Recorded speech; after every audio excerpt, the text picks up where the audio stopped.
India. I love the Prime Minister. Modi is great. He's my friend. चीन की यात्रा में उम्मीद के मुताबिक सफलता नहीं मिलने के बाद और ईरान के साथ तनाव में अमेरिका की किरकिरी के बीच क्या डोनाल्ड ट्रंप अब फिर से भारत को मनाने में जुट गए हैं? ऐसा इसलिए कहा जा रहा है क्योंकि अमेरिका ने पहले ही अपने विदेश मंत्री मार्को रूबियो को भारत दौरे पर भेजा है और अब ट्रंप ने सरप्राइज कॉल में पीएम मोदी और भारत की जमकर तारीफ कर दी है।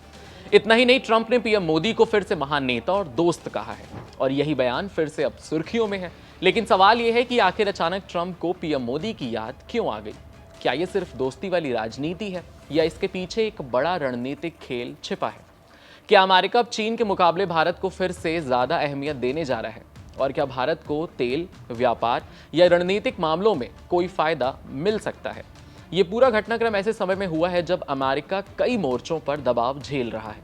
ईरान के साथ बढ़ते तनाव, तेल बाजार की अनिश्चितताएं, चीन के साथ प्रतिस्पर्धा और एशिया में अपना प्रभाव बनाए रखने की चुनौती। इन सब के बीच भारत अमेरिका के लिए बेहद महत्वपूर्ण साझेदार बन चुका है। अब पहले समझते हैं कि ये सरप्राइज कॉल मामला आखिर था क्या। दरअसल अमेरिका इस समय अपना 250वां स्वतंत्रता दिवस मना रहा है। इस मौके पर दिल्ली में अमेरिकी दूतावास का एक कार्यक्रम हुआ जिसमें अमेरिकी राजदूत सार्जियो गौर ने अचानक ट्रंप की रिकॉर्डेड कॉल सुनाई।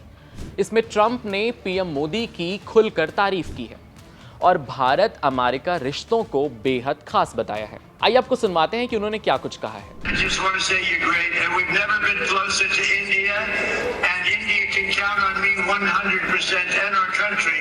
If they ever need help, they know where to call. They call right here. And anything India wants to get, and I'm a big fan of Prime Minister Modi.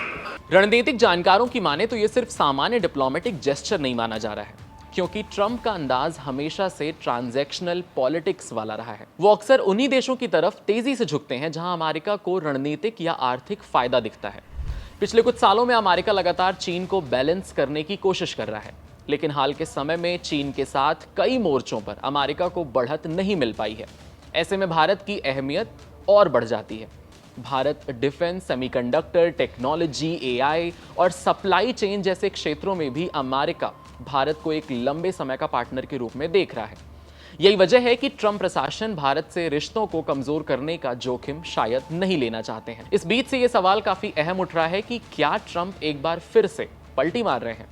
दरअसल कुछ समय पहले Trump कई मौकों पर पाकिस्तान को लेकर भी नरम बयान देते दिखे हैं। उन्होंने साउथ एशियन डिप्लोमेसी में पाकिस्तान का जिक्र किया था, जिससे कई लोगों को लगा कि भारत को लेकर ट्रंप का रुख बदल रहा है। लेकिन अब अचानक मोदी की तारीफ, भारत अमेरिकी दोस्ती का साझापन और व्हाइट हाउस आमंत्रण की चर्चा ये संकेत दे रहा है कि अमेरिका फिलहाल भारत को नाराज करने के मूड में नहीं है। अब अगर पिछले कुछ सालों की तस्वीरें और घटनाएं देखें तो प्रधानमंत्री मोदी और ट्रंप के बीच जबरदस्त केमिस्ट्री देखने को मिली है। दोनों नेताओं के बीच अच्छी दोस्ती और मजबूत तालमेल हमेशा चर्चा में रहा है। चाहे हाउडी मोदी कार्यक्रम हो या नमस्ते ट्रंप हो, दोनों नेताओं ने सार्वजनिक मंचों पर एक दूसरे की खुलकर तारीफ की है। ट्रंप की राजनीति में पर्सनल केमिस्ट्री काफी मायने रखती है। वो अक्सर नेताओं के साथ पब्लिक बॉन्डिंग दिखाकर बड़ा राजनीतिक संदेश देते हैं। लेकिन सबसे दिलचस्प बात यह है कि आज भारत किसी एक देश पर पूरी तरीके से निर्भर नहीं रहता है। भारत रशिया के साथ भी अच्छे रिश्ते बनाए हुए हैं, अमेरिका के साथ साझेदारी बढ़ा रहा है और दुनिया के दूसरे विकासशील देशों के बीच भी अपनी अलग पहचान बना चुका है। यानी भारत अब हर बड़े देश के साथ अपने हित के हिसाब से रिश्ते आगे बढ़ा रहा है। शायद यही वजह है कि अमेरिका भी भारत को अपने करीब बनाए रखना चाहता है, क्योंकि आज भारत सिर्फ एशिया ही नहीं बल्कि पूरी दुनिया की राजनीति और कारोबार में एक अहम भूमिका निभा रहा है। ऐसे में डोनाल्ड ट्रंप की ये सरप्राइज कॉल सिर्फ तारीफ भर नहीं मानी जा रही है। इसके पीछे चीन, व्यापार, तेल, रक्षा साझेदारी और एशिया में बढ़ते दबदबे जैसी कई बड़ी रणनीतियां छिपी दिखाई दे रही हैं। अब देखने वाली बात यह होगी कि ये दोस्ती सिर्फ बयानों तक सीमित रहती है या आने वाले समय में भारत और अमेरिका के रिश्तों में सच में कोई बड़ा बदलाव देखने को मिलने वाला है। इस पर आप क्या सोचते हैं? कमेंट सेक्शन में हमें जरूर बताइएगा। आपके साथ मैं हूं वात्सल, कैमरे के पीछे मेरे साथ थे मोहम्मद अली और इस खबर को लिखा था मेरे सहयोगी दीपांशु ने।